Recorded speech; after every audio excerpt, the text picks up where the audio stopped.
Ustadz dan teman-teman semua. Ah, Eh, Konsep iblis itu menurut Ustadz itu apa? Apakah iblis itu bertentangan dengan ajaran kita atau dengan ajaran Ustadz? Apa sejalan? baik. Iblis itu adalah makhluk paling terkutuk dalam agama Islam. Ya, sama juga dengan seperti saya pribadi dan yang agama yang saya anut. Jadi ketika saya mau bertanya lagi Ustadz, jadi ketika iblis itu mengatakan sesuatu ke Ustadz, apakah itu baik apa tidak, benar apa tidak? Buruk. Buruk. Baik. Saya ingin menanggapi Ustadz terkait judul yang di atas. Silakan. Tadi kan saya sudah cukup lama ya mengikuti Ustadz ya di sini. Ya, silakan dijawab. Ya, kalau menurut saya iblis itu bukan pahlawan. Alasannya? Ya, seperti yang Ustadz bilang tadi, kalau itu makhluk terkutuk. Iya, gini, makhluk terkutuk bisa jadi pahlawan atau enggak?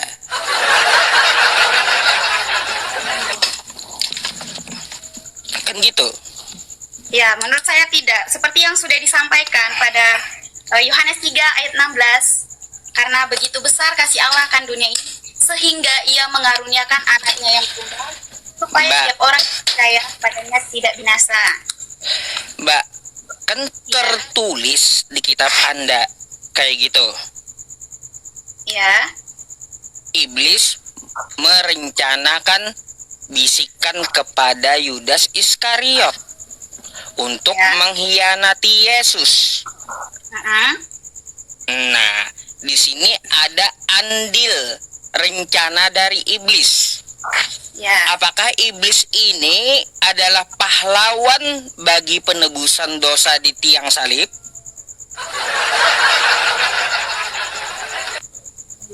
Saya izin menyampaikannya Ustadz, seperti yang sudah ayat saya tadi. Menurut saya sama seperti awal, menurut saya tidak. Karena apa? Tentang penyaliban Yesus ini sudah ada dari dulu. Jadi ada tidak adanya peran iblis ini pasti Yesus akan disalibkan. Loh, gimana ceritanya? Ya itu Ustadz dari ayat yang baru saya sampaikan tadi. Kalau tanpa iblis bisa terjadi penyaliban kayak gimana? Ya kalau sesuai dengan yang Alkitab kan ada peran iblis. Tapi dalam konsep penyaliban bukan iblis pahlawannya, tapi Yesuslah pahlawan. Karena konsep penyaliban adalah penebusan dosa oleh darah yang suci. Begitu Ustadz. Aduh, kok bisa ya kayak gitu ya teman-teman? Aneh Mbak, serius aneh gitu.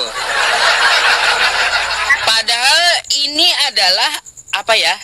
Iblis itu bisa kita bilang merencanakan hal yang terbaik untuk manusia agar dia menebus dosa gitu. Seperti yang Ustadz sampaikan di awal tadi bahwa iblis adalah makhluk terkutuk dan omongannya itu tidak bisa dipercaya. Dan memang iblis di situ seperti Adam dan Hawa jatuh ke dalam dosa itu karena siapa? Karena iblis. Begitu. Dalam penyaliban Yesus, konsep penyaliban itu bukan mohon maaf tapi terkait judul iblis adalah pahlawan penyaliban. Dalam konsep penyaliban itu bukan siapa yang membuat Yesus disalibkan, tapi siapa yang disalibkan itu. Seperti itu Ustaz. Kalau tidak ada rencana iblis itu terjadi nggak penyaliban? Kita kalau seperti itu kita kan kembali kepada Allah Tuhan kita yang maha besar. Begitu. Tapi seperti yang Tuhan sampaikan bahwa ada seorang anak yang akan mengorbankan nyawanya, yang akan disalibkan. Oh, di mana tertulis kayak gitu, di mana itu? Coba tunjukkan sama saya. tunjukkan. Ya, di Yohanes 3 ayat 16 tadi. Karena begitu besar kasih Allah akan dunia ini, sehingga ia memberikan anaknya yang tunggal, supaya setiap orang yang percaya kepadanya tidak akan binasa. Ada di situ Bapak yang di surga mau Yesus disalibkan? Nggak ada kan? Yohanes 3:16 itu nggak ada. Ya Ustadz, dalam konsep penyaliban itu terkait apa ya?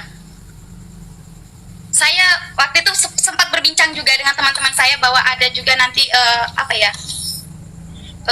Apa namanya?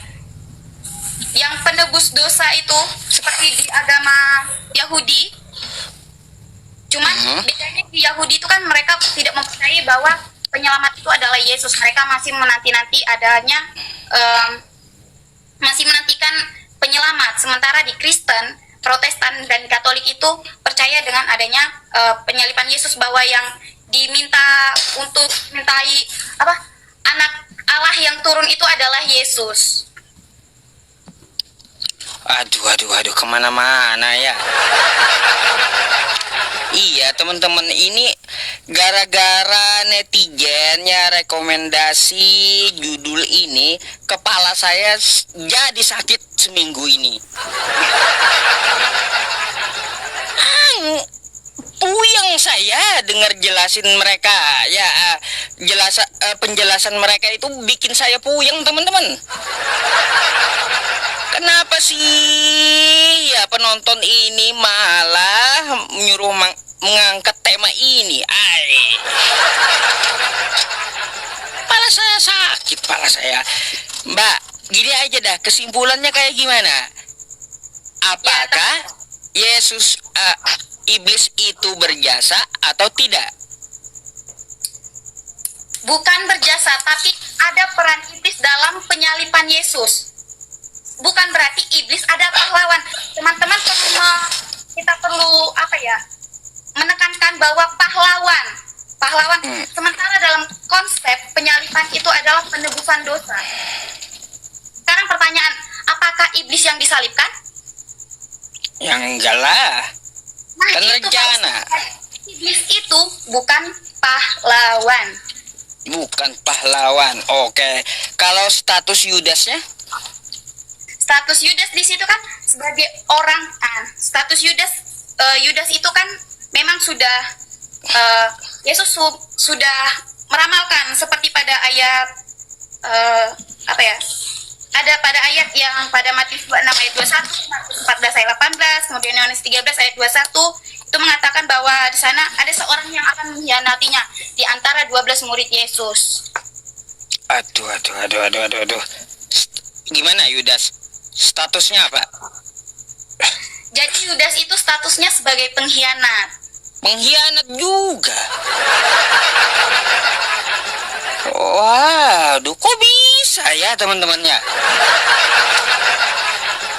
Seharusnya gara-gara Yudas itu kan mengkhianati Yesus, dia menyalibkan Yesus gitu. Kok bisa dibilang pengkhianat? Aduh, Ya, kenapa? gimana? Pahlawan atau bukan ya Yudas ini? Kita kembali lagi ke penyaliban, Ustadz. Karena konsep penyaliban itu adalah siapa yang menebus, yaitu Allah. Dan penebus itu dia adalah yang suci dan tidak berdosa, Ustadz. Seperti yang disampaikan pada Yohanes 19 ayat 4. Saat Yesus diadili, itu tidak ditemukan kesalahan apapun pada Yesus. Seperti itu.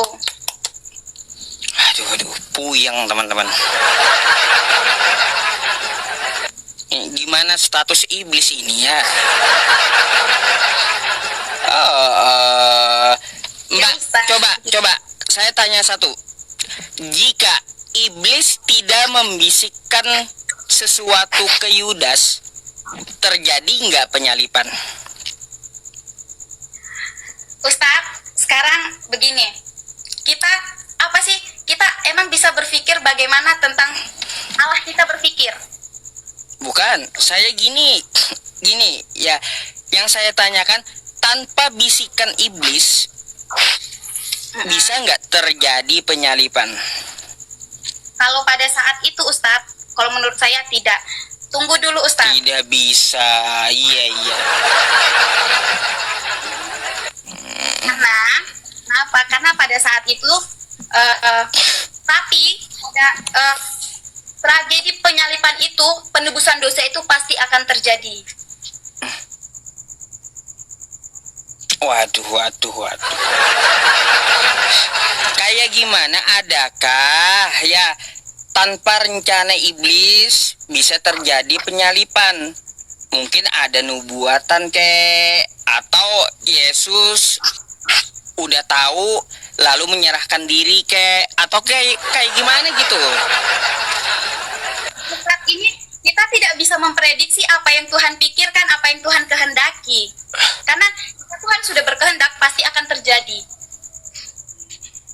Iya, iya, iya, iya, iya, iya. Aduh. Ketemu teman-teman. Ada nggak jawabannya? Yang di YouTube, terjawab nggak? Jadi gini Ustaz, jadi yang di judul ini iblis itu bukan sebagai pahlawan, tapi iblis itu memiliki peran di sana dalam tragedi penyalipan itu. Karena istilah, kembali lagi saya ke awal, penyalipan itu tentang penebusan dosa. Siapa yang ditebus? Kita. Dan siapa yang mencucurkan darah? Itu siapa? Apakah iblis? Apakah Yesus? Iya, mumet jadinya, Mbak. Mumet gitu. Ini awalnya itu ya rencana dari iblis kan gitu, masuk ke Yudas Iskariot untuk mengkhianati Yesus. Lalu dijuallah Yesus itu oleh Yudas Iskariot. Kan kayak gitu. Nah, habis itu ditangkaplah Yesus. Nah, katanya disalib menebus dosa. Oke? Ya. Nah, jadi di sini Yudas dan iblis itu berjasa atau tidak? Ya Ustadz, di situ berjasa bukan dalam hal mereka mengambil peran. Di sana mereka memiliki peran, tapi bukan sebagai pahlawan. Oh, coba kalau nggak ada iblis dengan Yudas, nggak terjadi penebusan dosa. Gimana? Kita menentang Tuhan. Berarti kita menentang kehendak Tuhan. Sementara hal ini sudah terjadi dan akan terjadi. Sebentar, kita garis bawahi Ustadz, bahwa penyalipan ini sudah terjadi. Kita nggak bisa mengulang lagi hal itu terjadi lagi. Nggak bisa, karena hal ini sudah terjadi, sudah berlalu dan kita bahas. Kecuali ini kita prediksi akan datang. Oke, lalu bagaimana kita cari solusi? Itu oke, tapi ini hal yang sudah berlalu. Mbak ini cuma menekankan iblis ikut andil gitu, ikut membantu teman-teman. Cuma tidak sampai disebut pahlawan kata mbaknya gitu. Kesimpulannya kayak gitu teman-teman. Kayak gimana? Kalianlah yang nilai ya. Udah ada jawabannya ya. Tuh jawaban dari mbaknya ya teman-teman. Oke, ada yang Anda tanyakan kepada saya, Mbak? Nggak ada sih Ustadz. Saya cuma mau bahas ini aja, soalnya dan tadi saya sudah nonton, sekalian saya belajar lagi gitu loh Ustadz. Oke. Kalau gitu saya izin gantikan dengan Kristen yang lainnya ya. Baik Ustadz, terima kasih Ustadz. Assalamualaikum. Terima kasih.